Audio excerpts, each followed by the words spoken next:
Doctor ने मुझे बोला था 3 दिन के लिए एडमिट हो जाओ। मैंने मना कर दिया और कहा 3 दिन में तो मैं और ज़्यादा बीमार हो जाऊंगी, और डॉक्टर के हाथों में जादू की छड़ी तो होती नहीं है जो घुमा देंगे और मैं ठीक हो जाऊंगी। वो भी दवा देंगे और फालतू का लिटा कर रखेंगे, और वैसे भी दवा तो हम घर पे ही खा सकते हैं।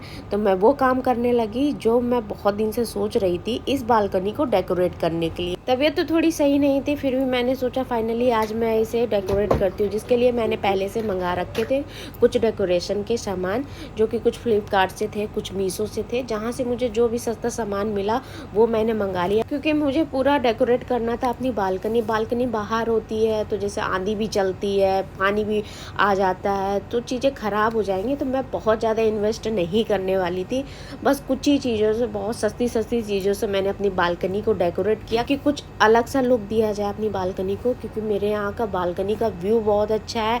मैं सुबह डेली मेरा जो रूटीन रहता है, मैं पहले अपनी बालकनी में थोड़ी देर 2 से 3 मिनट खड़ी ज़रूर होती हूँ, क्योंकि वहाँ जैसे फार्म हाउस है तो बहुत सारी चिड़ियों की आवाज़ और पक्षियों की आवाज़, मोर भी रहते हैं, मंकी भी रहते हैं, तो मुझे बहुत अच्छा फील होता है। तो ये हमने वॉलपेपर मंगाया था, जो कि मुझे लग रहा था बालकनी के लिए बेस्ट रहेगा। इसमें जो पत्तियां हैं ग्रीनी ग्रीनी सा, वो बहुत अच्छा इफ़ेक्ट दे रही है। तो सबसे पहले हस्बैंड ने क्लीन कर दिया था यहाँ पे। वो मेरी पूरी तरीके से मेरी हेल्प करते हैं, मुझे थोड़ा सा भी काम करते देखते हैं तुरंत मेरे हाथ से ले लेते हैं। इसके बाद हम लोगों ने सोचा कि नर्सरी चलते हैं, वहाँ कुछ पौधे ले आएंगे। पहले जो हमारे कुछ पौधे थे वो सूख गए थे, क्योंकि हम लोग घर गए थे, घर उसमें पानी पड़ नहीं पाया था, इस वजह से सूख गए थे। तो मेरा मन काफ़ी दिन से कर रहा था, तो आज डिसाइड ही कर लिया कि चलो लगे हाथ ये भी ले चलते हैं। तो हम लोग यहाँ पर आए हैं कुछ पौधे लेने के लिए, और जो हमारा मनी प्लांट था उसके लिए एक डंडा लेना था, जो ग्रीन कलर का ऐसे जाली जाली वाला होता है वो लेना था, क्योंकि उसकी बेल भी काफ़ी बड़ी हो रही थी। तो यहाँ से हम लोग ने गमले लिए, कुछ फ्लावर्स के पौधे लिए, कुछ वैसे ग्रीनी वाले लिए, कुछ फेवरेट चीज़ें। फिर हम लोग आ रहे थे, मुझे बाहर मिट्टी का ढेर दिखा, और वैसे भी हम लोग ने जो एक्स्ट्रा गमले लिए थे उसके लिए मिट्टी की ज़रूरत पड़ती, तो मैं मिट्टी भरने लगी। मैं कहा अगर ये टोकेंगे तो हम पे कर देंगे। वैसे दिल्ली में ना मिट्टी की बहुत ज़्यादा कमी होती है, मिट्टी मिलती नहीं है, तो मैं कहा चलो ये पड़ी दिख गई तो मैं ले लेती हूँ, अगर कोई बोलेगा तो फिर उसे पे कर देंगे। फ़िलहाल तो किसी ने बोला नहीं। और वैसे भी दिल्ली में पौधे मिल जाएंगे, गमले मिल जाएंगे, मगर मिट्टी कहीं पे भी नहीं मिलती है, मिट्टी की बहुत ज़्यादा कमी है।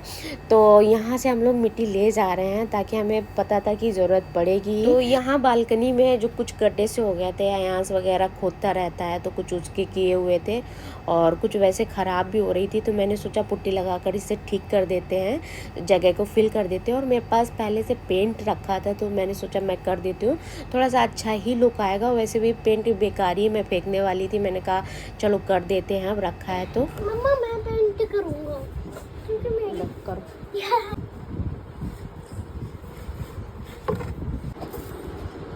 Very good, wow, so beautiful. आपने तो बहुत ब्यूटीफुल बना दिया है। अभी यहाँ पे मेरे पास ये पुराना फ्लावर पॉट था, जो कि वुडन स्टाइल में था, इसे एंस ने पेंट कर दिया है। पेंट करने के बाद बहुत अच्छा लग रहा है। आर्टिफिशियल मेरे पास फ्लावर थे वो लगा दिए हैं। अब मैं इसे अनबॉक्स कर रही हूँ, जो कि मैंने चीज़ें मंगाई थी बालकनी के लिए। और ये आर्टिफिशियल फ्लावर पॉट थे, छोटे छोटे ग्रीनी ग्रीनी, बहुत अच्छे थे, बहुत सस्ते थे, मुझे बहुत कम रेट में मिल गए थे। तो ये सारी चीज़ें मैं बालकनी के लिए डेकोरेट करने वाली हूँ। ये डेकोरेटिव आइटम बालकनी के लिए बहुत सूट करेगा, तो इसे भी मैंने लगा दिया है। फाइनली ये मेरे बालकनी का लुक है। मैं सोच रही थी इसे लाइट लगाकर कंप्लीट करूँगी, बट टाइमली लाइट नहीं आ पाई थी। तो ये रहा मेरा फाइनल बालकनी लुक।